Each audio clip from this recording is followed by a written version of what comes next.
Yeah, so the difference between us and the humans that existed in prior civilizations, like before Atlantis, going back to millions of years, is Hmm. that they were immortal. The original humans on Earth didn't die, didn't age. They lived forever because they had their light body activated, their Markaba. They were connected to directly with Source that was constantly feeding them the universal life force to nourish their cells, and their cells were constantly replicating because they were connected to the other dimensions. So Wow. the original humans, they were known as a 12-strand DNA angelic Terranesian race, and Hmm. those were our real ancestors, Those are immortals. our Yeah, real ancestors. Yeah. exactly. Because I have like these community that I'm connected with, and often we chat about all of these things. And one of the things that somebody told me there was that even our DNAs are being manipulated with. They have been manipulated with, and not only just like in 50 years or in like past 100 years, but like in past like thousands of years, it has been manipulated, um, so that we don't remember who we are really. And what do you have to say about that? Like, is there a way to connect to the DNA again and like go back to the original 12th strand? Well, it turns out that the reason we were made with 12 strands is because each strand was given to us by one of 12 extraterrestrial races that have come from one of the 12 major universes. So we're part of the 12th universe. So there's 11 other major universes that existed before ours. So Okay. each strand that was given to us was representing one of the 12 universes. So not only were we a mixture of the 12 universes, right? But we are also been added on, you know, with other extraterrestrials who contributed their DNA. So we've been sliced, we've been added on, we've been genetically modified are you there? Are you there? I'm sorry, I Mm. keep getting Yeah, another yeah, I'm call. there. I'm there. No worries. Please Okay, continue. so we've been genetically modified over and over and over, where many extraterrestrial races have actually contributed their DNA. I think over 100 species contributed their DNA to put it in our genome. So we carry the genome of 100 species that come from all over the universe, and then in turn, each of these 100 species carry a the diversity of genome that comes from other universes. So what they did is they started a genetic program long ago, billions of years ago, before they made us. And so what happened was the original 100 were the carriers of all the genetic strands from all over the universes, and then they contributed their DNA to like 24 races, and then those 24 races contributed their DNA to 12 races, and then those 12 races contributed their DNA to us. So we're like the masterpiece of all of that. Wow. And and like, oh my God, like despite all of these things, I'm just thinking like, when as you're saying this, I'm thinking how people treat their bodies, how they treat the vessel, it's just a lot of risks that they take, and a lot of ignorance, and like I think manipulation which I see after I hear this, that because if people knew this, right, I don't think so we would be putting fluoride and like plastics and everything in our bodies. um, it would be like our consciousness would not go there. We have, because I feel like it's just like it's on us where we drive the consciousness of the collective.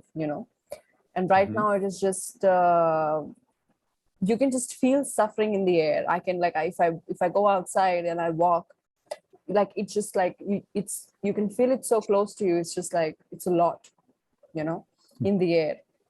So but you have to be receptive to that level.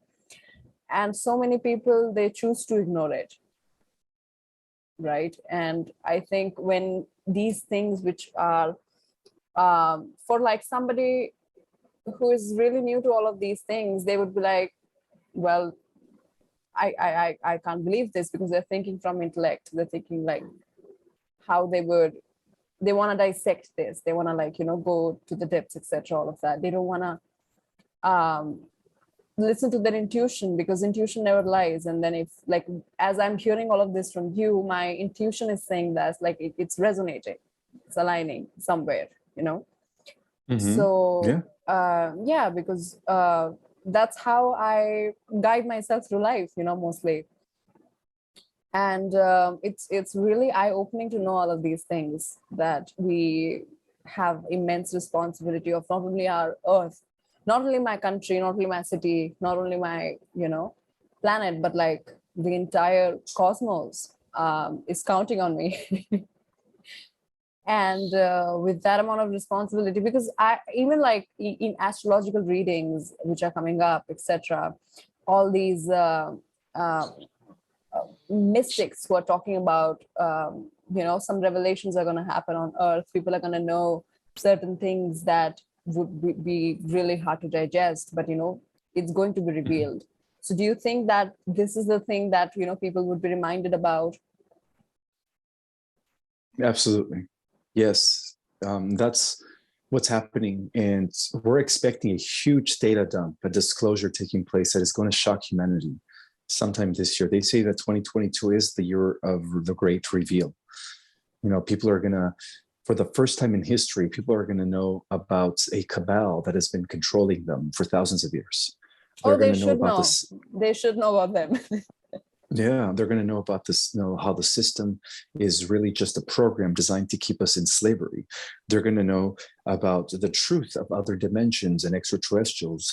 They're going to know the truth about the private sector and this and the shadow government that has been working with various extraterrestrials for over 60 years within the private sector. They're going to know the truth about our history, how our history was all made up, that because the true history goes back to millions of years. So they're going to learn about Atlantis, you know, Yeah. Lemuria. But I wanted to ask you one more question about the DNA that you mentioned. I'm sure you have written more about that in your book. But I would want to know how, like, do we have to do something to, you know, get back to our original DNA, or it's just going to happen, unfurl itself naturally if we just go with the direction of the cosmos? It's going to be both. So we could speed up the process of tapping into our our God gene. That's what it's called, the God gene. No other species in the universe has it, but we do, because we have all the genes combined. So it's called the God gene. It is the sum total of all the spiritual essences of all the races coming in one. So through meditation, we could learn how to tap into it. And if we do that, our psychic abilities become more heightened, and our intuition enhances. We're able to see things before they happen. We're able to read people. Some might even have telepathy, where they could read minds, absolutely, because they're tapping into the God gene. Okay, but we are waiting for an event that is known as the solar flash, which is a final release from the sun, and it's already happening. You know, CMEs are increasing by the day. Yes. And so that's all part of building to the big grand solar event known as the solar flash. When that event takes place, our dormant DNA is going to come online. Instead of the 2 helixes, we're going to have 12. All 12 helixes turn on, boom, boom, boom, plugging us into other dimensions, allowing us to merge these other versions of ourselves that still exist in these other dimensions and collapsing them into the here and the now. And then that's when we're going to have, access to our powers. Wow.